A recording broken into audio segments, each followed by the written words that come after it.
and welcome back to this final video in this series of videos about the costumes worn by the characters in the Wheel of Time. In this video, we are going to be discussing costumes worn by, I guess I'm going to say their name even though might be a spoiler if you haven't read the books, worn by the Seanchan, as well as just our final thoughts. I will say, just to give you a fair warning, in this video, this part of the conversation is unlike the rest of it in that I did not have any screen captures. I had not done any screen captures of the Seanchan from the series. It just slipped my mind. But this was the very end of the conversation. I almost didn't want to include this part in the video because of that. But Pez had some really cool and interesting things to say about inspirations that she saw in their costumes. So I wanted to include it because Pez is a genius and I wanted to share her thoughts with you. But just know that everything that we say in this video that you are about to watch, we are talking from memory. We are not talking from actual images that anybody is looking at. I do put images up during the video, don't worry. But everything that, when we were having the original conversation, those images were not there. So just know that. But yeah, as far as spoilers, obviously spoilers for the entire first season of The Wheel of Time. And then I'm going to say, I guess, The Great Hunt. So I think that's it as far as spoilers. But with all of these videos, the same warning applies. This is a full spoiler conversation. Like, we are not being in any way coy with our spoilers. So if you have not finished the series, I would caution you before continuing here. But yeah, with that out of the way, let's jump into it. Let's be nerdy, babe. Let's be nerdy, let's be nerdy. Let's be nerdy, babe. Let's be nerdy, babe. Let's be nerdy, let's be nerdy, babe. I know I kept calling them the sea gods, and I know that's ridiculous, but they were wearing skulls. Yeah. Like, they looked like Skeletor's fan club. That's the main thing I remember calling them. But they also had the gags on the channelers, and those were really horrifying, but it was a different kind of horrifying than if it had been the classical collar chain leash thing. And I don't like it because you're not meant to like it. It's meant to evoke a horrifying, visceral reaction, but I'm glad it's this one and not the other. Yes. Yeah. I do want to ask. Oh, go ahead. Bree. No BDSM callers, please. Like, I know that, like, I've engaged in a few fisticuffs on whether or not the seething, kinky tension in these books is really there or not. But, like, I mean, I think that if you go look up the alternate when they did a young adult somehow cover for The Great Hunt, there is a sexy collar book cover on it for Egwene, and I feel like the only thing in the world I wanted the show to do was not that. Yeah. Absolutely. The dresses that they had the channelers in were very, very unsexualized, especially compared to that cover, because you've shown it to me, and just no. Yeah. And they do have a collar around their neck, but it at least it seems to go over their shoulders as well. Like, it goes over their whole neck and then over their shoulders. I wanted to ask you about the thing in their mouths, because I was with you the first time I watched it. Just like, oh god, that looks awful. And then the internet sometimes ruins things, because people started calling them the binkies. And I realized what it's missing is something around the head to hold it in place. Yeah. I don't even know what I want to ask you about that, but, like, would that be, I don't know. I don't even know what I want to say. No, I like headgear from braces. Yeah. To hold it in place almost. No, that would make sense. The thing it reminded me the most of is this horrifying torture device from the Witch Hunt era. Yes, I just read your notes. The Scold's bridle, which was used to break a woman's teeth so that she couldn't talk and was in intense pain, and because then she couldn't scold her husband, and that's what it reminded me of. And they're horrible, obviously.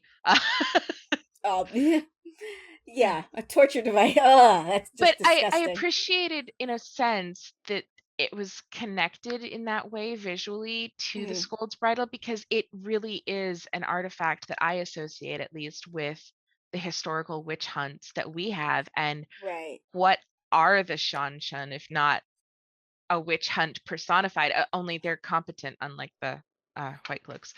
Yes. And then like what I associated it with slavery. Like there are Yes. images of slaves like from North American history with that in their mouths as well.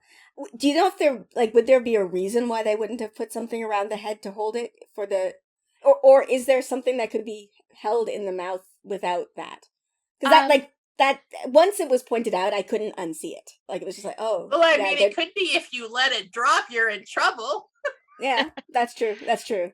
Yeah. I don't think they're super concerned with the Damane's like personal comfort level. No. Or it could be like channeled into place. I mean, I think it's kind of silly looking because it's clearly, I think that if something has failed narratively, is everybody is sitting around trying to figure out how it works. Mm-hmm. Yeah. So maybe it wasn't the most effective visual and they should like adjust that. But I also think like if I wanted to come up with reasons, I could.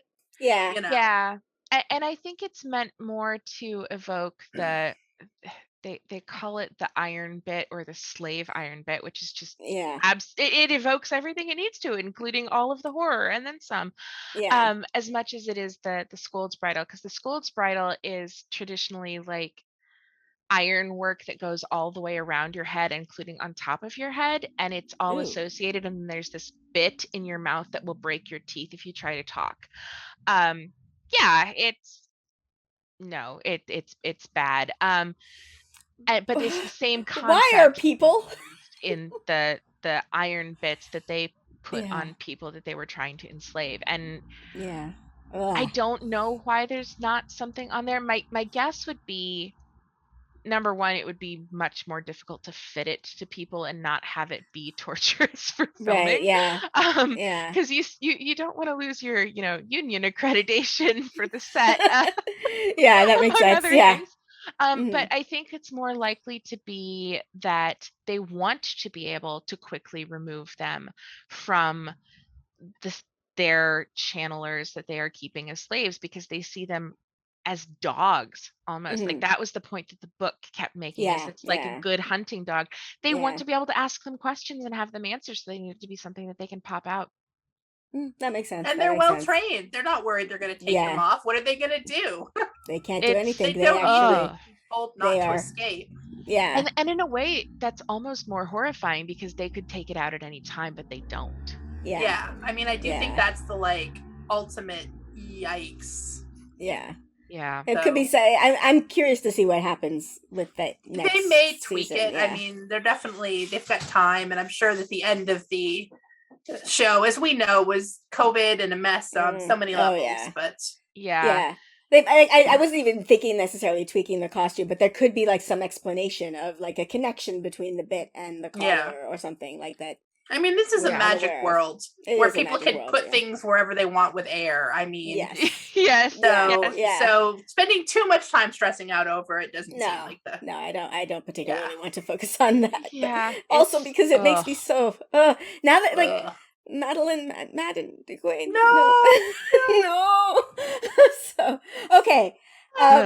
I also realizing I didn't get any Eamon Valda shots, but you know what? I want to end on a happy note. On a happy note. I realize we've gone through all the happy costumes now, but yeah. Okay, what was your favorite costume from the show? Oh gosh, that's a hard choice to make, honestly, because they're all so good. But I really love Egwene's blouse.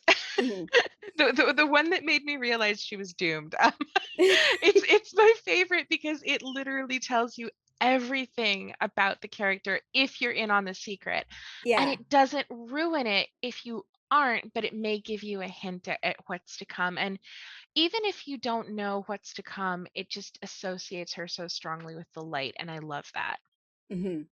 Oh, that's it is amazing. How about you, Bree? Do you have a favorite costume? Honestly, the white cloaks are my favorite. Like, because nothing in the world says we are a bunch of useless cosplayers, like a bunch of dudes hanging out in the woods in pristine white. Yeah, that is because I think I love it. I love it. You know exactly what they are from the moment they show up. Is no question. Yeah, these are some fascist cosplays cosplayers who are just Yeah. useless.